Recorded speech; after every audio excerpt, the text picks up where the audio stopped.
Hello children, today I will explain to you chapter 4 of your English reader book. The chapter name is What Kitty Did.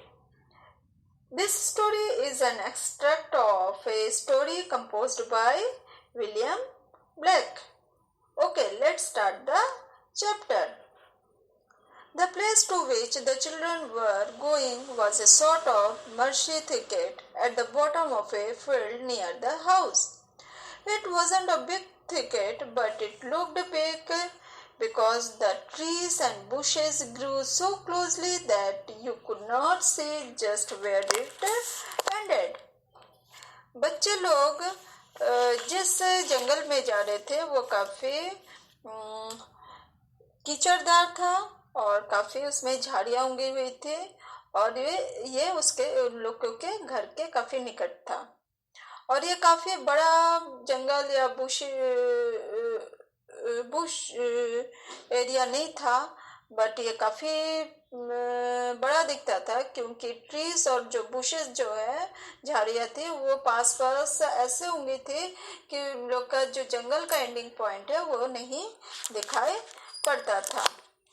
In winter, the ground was damp and boggy so that nobody went there except cows, but in summer the water dried away and then it was all fresh and green and full of delightful things, wild roses, sassafras and birds' nest. ठंड में उस जंगल की जमीन काफ़ी डैम्प और कीचड़दार होती थी और बगी में दलदल या कीचड़दार और कोई भी उधर ठंड में नहीं जाते थे एक्सेप्ट कौन, जानवरों के सिवा गाय और दूसरे जानवर. बट समर में जो है पानी सूख जाता था, चारों तरफ सुहाना मौसम था और मन को खुश देने वाले सारी चीज़ें जैसे वाइल्ड रोज, सासाफ्रास मीन्स होता है दालचीनी और बर्ड्स के नेस्ट दिखाई पड़ते थे. तो सासाफ्रास जो है उसके सुगंध जो है वो हवा में घुलती थी जिसकी सुगंध लोगों को काफ़ी अच्छी लगती थी. Narrow winding paths ran here and there, made by the cattle as they wandered to and fro. This place the children called paradise, and to them it seemed as wide and endless and full of adventure as any forest or fairyland. तो इस जंगल की पगडंडियाँ जो है वो cattle द्वारा बनाया गया था. क्यों? क्योंकि कैटल चाहे वो गर्मी हो चाहे विंटर हो उन लोग इधर चरने आते थे. इस प्लेस को बच्चे लोग पैराडाइज बोलते थे क्योंकि ये काफ़ी चौड़ा दिखता था और एंडलेस दिखता था और फुल ऑफ एडवेंचर था जो कि उन्हें किसी दूसरे जंगल में दिखाई नहीं पड़ता था. The way to paradise was through some wooden bars. Katy and Ceci climbed this with a hop, skip, and jump, while the smaller ones scrambled underneath. जो इस पैराडाइज का जो एंट्रेंस है उसमें जाने के लिए रास्ते में बहुत से वुडन बार्स को क्रॉस करने पड़ते थे. कैटी और सेसी जो जो ये दोनों थोड़े बड़े थे इस कारण से ये वुडन जो लॉक्स जो है उस पर चढ़ते थे और कूद कर उतरते थे, जबकि दूसरे उसके ग्रुप के मेंबर जो है वो लोग छोटे थे इस कारण से वे रेंगते हुए वो वुडन बार जो है उसको पार करते थे. Once past the bars, they were fairly in the field, and with one consent, they all began to run till they reached the entrance of the wood. और जैसे ही उन बार्स को क्रॉस करते थे फिर एक जगह पर आके सब खड़े हो जाते थे, फिर एक साथ दौड़ लगाते थे जब तक कि वे लोग जंगल में पहुंच न जाए. Then they halted with a queer look of hesitation one on their faces. फिर लोग क्या है एक जगह रुकते थे, फिर अपने चेहरे में एक हेजिटेशन के साथ एक दूसरे को अजीब निगाह से देखते थे. It was always an exciting occasion to go to paradise for the first time after the long winter. तो लंबे विंटर के बाद पैराडाइज में पहली बार जाना काफी एक्साइटिंग होता था. Who knew what the fairies might not have done since any of them had been there to see? कौन जानता है कि इनमें से कोई भी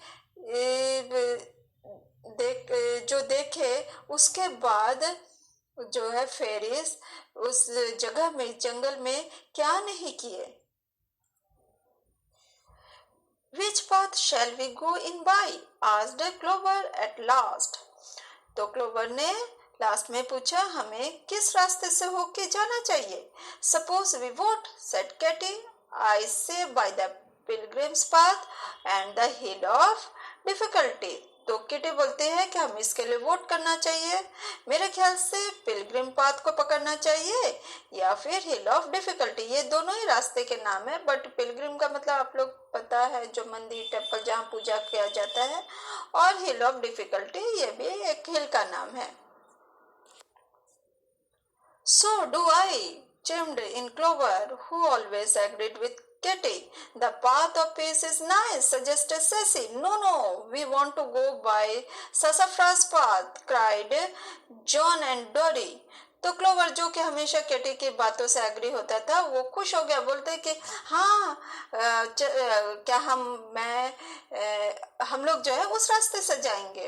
तो सेसी बोलते हैं कि नहीं, हमें पाथ ऑफ पीस, ये एक रास्ते का नाम है, तो पाथ ऑफ पीस को अपनाना चाहिए. फिर जॉन एंड डोरी क्या बोलते हैं कि नहीं, हमें सासाफ्रास पाथ से होकर जाना चाहिए. However Katie as usual had her way.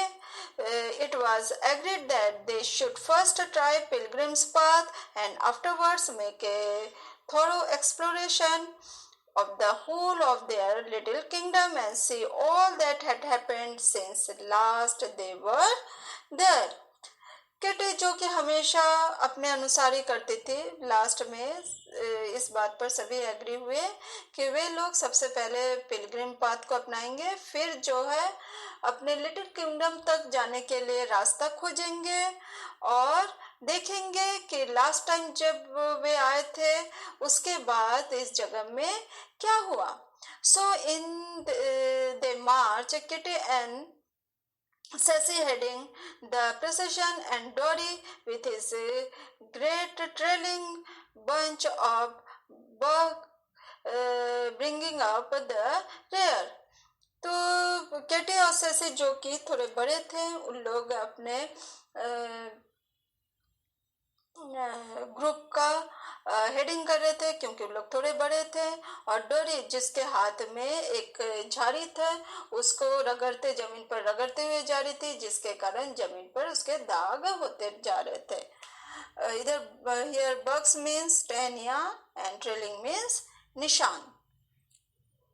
Oh, there is the dear rosary, all safe, cried the children as they reached the top of the hill of difficulty and came upon a tall stump out of the middle of which waved a wild rose bush budded over with fresh green leaves. तो वे बच्चे जैसे ही उस हिल of difficulty के top में पहुंचे तो एक साथ जैसे रोजेस को देख के, रोज प्लांट्स को देख के खुश होके बोले कि अरे ये सारे जो है रोजरी जो है सारे सेफ है. और उन्हीं में जो और उसमें एक टॉल स्टम्प के ऊपर लोग चढ़े और उसके बाजू जो है एक छोटा सा रोज बुश खिला था जिसमें नए ग्रीन पत्ते आए थे जो कि हवा में हिल रहे थे. This rosary was a fascinating thing to their mind.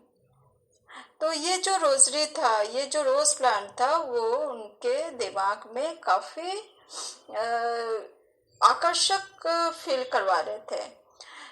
They were always inventing stories about it and were in constant terror lest some hungry cow should take a fancy to the rose bush and eat it up. वे लोग हमेशा कोई न कोई इसके बारे में नई नई स्टोरी बनाते थे और हमेशा दिमाग में ये डर रखते थे कि कोई एक भूखा काऊ आएगा और आके ये रोज बुश को खा लेगा, और ये उन लोग इमेजिन करते थे. Yes, said Katie, stroking a leaf with her finger. It was in great danger one night last winter, but it escaped. तो कैटी बोलते कि हाँ, ऐसा हुआ था और एक रोज प्लांट के एक पत्ती को छूते हुए बोले कि लास्ट विंटर में एक डेंजर आया था और पर वह डेंजर चला गया. Oh, how? Tell us about it, cried the others, for Kitty's stories were famous in the family.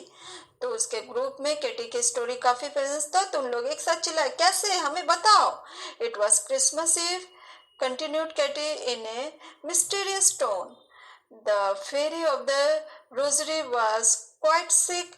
She had taken a dreadful cold in her head, and the poplar tree fairy just over there told her that sassafras tea is good for colds. So she made a large acorn cup full and then cuddled herself in where the wood looked so black and soft and fell asleep. तो Katie बोलती है, बहुत ही mysterious वे में बोलती है, रहस्यमय ढंग से बोलती है कि वो दिन कौन सा था, क्रिसमस इव था.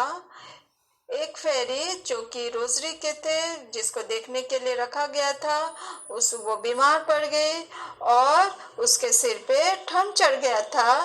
तो इस कारण पॉपुलर ट्री जो कि ठीक उसके ऊपर ही थे, मतलब पॉपुलर ट्री लंबे लंबे होते हैं, पॉपुलर ट्री मीन्स चिनार का पेड़ जो लंबे होते, जो ठीक उसके ऊपर थे. रोजरी प्लांट तो छोटे हैं, गुलाब के पेड़ तो छोटे होते हैं और पॉपुलर ट्रीज जो होते हैं वो काफी लंबे होते हैं.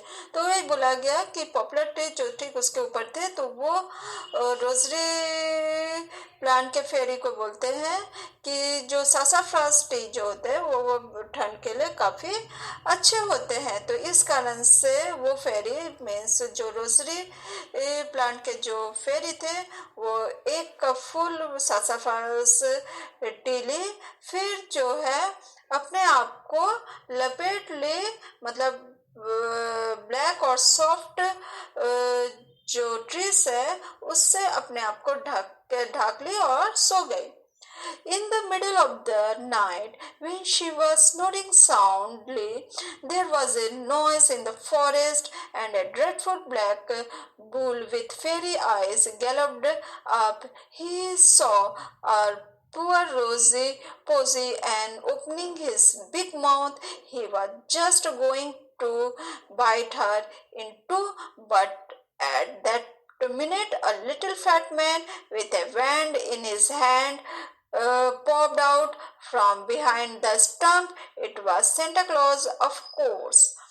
तो आधे रात को जब वो फेरी खर्राटे ले रही थी, तभी जंगल में एक जोर से आवाज आया. तो वो जोरदार आवाज क्या था, एक बहुत ही डरावना ब्लैक बुल का था, सांड का था, जिसके आंख काफी चमक रही थी, बहुत भयानक थी, और कूदते हुए अंदर आए.